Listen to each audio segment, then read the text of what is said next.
So here I am on the Vesti. I'm looking at my alerts. Let's try a thread, right? Let's go to the top.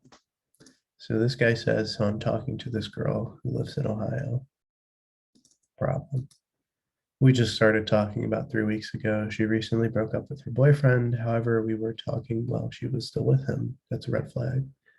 This guy lives with her, rest in peace. But the house is hers, and she's in the process of kicking. I mean, she's a homeowner. That's great. I'm flying out over to her on Friday to meet for the first time. Yo, no. She's gonna be sleeping at the hotel with me for both days. Jesus Christ. So the reason this definitely isn't fictional is because this man like admitted to blasting in a married woman and had like a pregnancy scare or something, like literally a month ago. So I've heard of similar things. Sounds terrible. Yeah, Gold Hawk is great. Nedgehead is right in this opinion, even though he's been wrong with a lot of other things recently. Yeah. She just DM'd me to say you can't come see her. Yeah. Oh yeah, brother. What a beautiful. Yeah. This is a Malik is just too professional. EP1, just lawyering, hit him with the facts and logic here. I would agree with these two consecutive posts. It's probably a good way to get laid, but there are probably better ways to get laid than flying to Ohio and paying for a hotel and flight.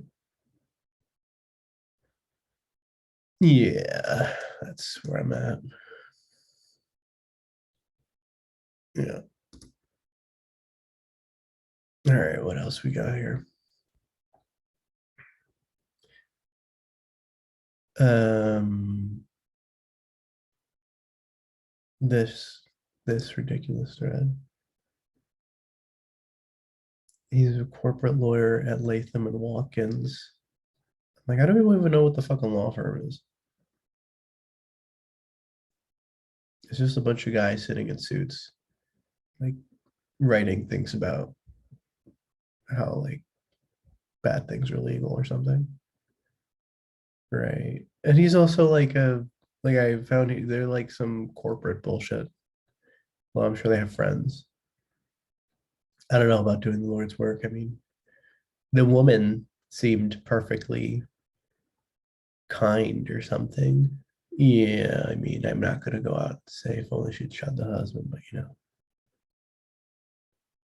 big pornographer. Why are you like this? I don't understand. This does change everything. I'm gonna go back and like this shit. All right, we'll do one more.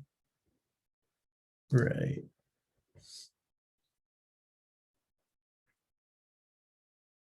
32 million. All right, hold on. Let me do my dumbass thread here. So I was reading this paper this morning. They basically put VR headsets on people. Well, I first of all, there's a little chatter about, you can put a blindfold on someone and then instantly simulate blindness to some extent.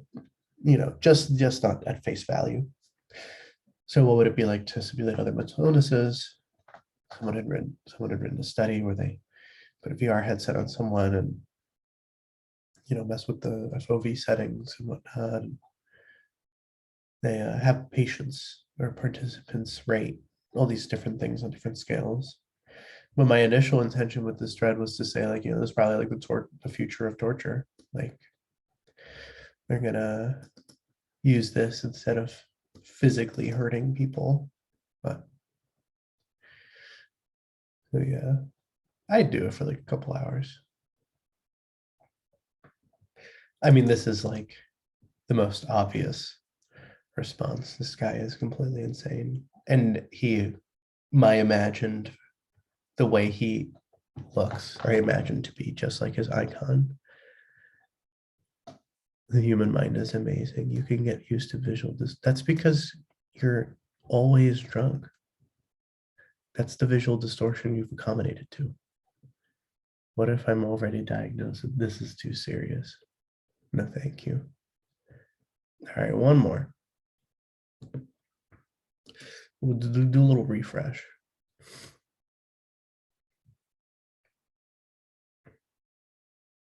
Harmless. Oh God. Do you care if your partner is beautiful? Considering that you will both be old. It's like whenever this dude posts, his use of English is just every consecutive statement is like, it's like orthogonal. It's like perpendicular to the last statement until it just goes in a circle. It's just the strangest thing to read. All right, we'll do my own thread for the last one. So here it says, how much do you think the new Switch Nintendo 6? So a little insight into my thread posting, right? So I checked Twitter right before this, and I saw that Jamel Bowie, the Times op-ed writer, had tweeted that these were both sold out. And I was like, I didn't even know this shit existed, but I think they're pretty cool. Yeah, I mean, I'd agree with this kind of stuff. Like, I think there's kind of like an embodied cognition aspect to playing N64 games on an N64 controller. And I would agree also that it's a pretty unique controller. And, there's something about the aesthetic, like, it exists as an aesthetic object independent of how good it is as a functional controller for video games.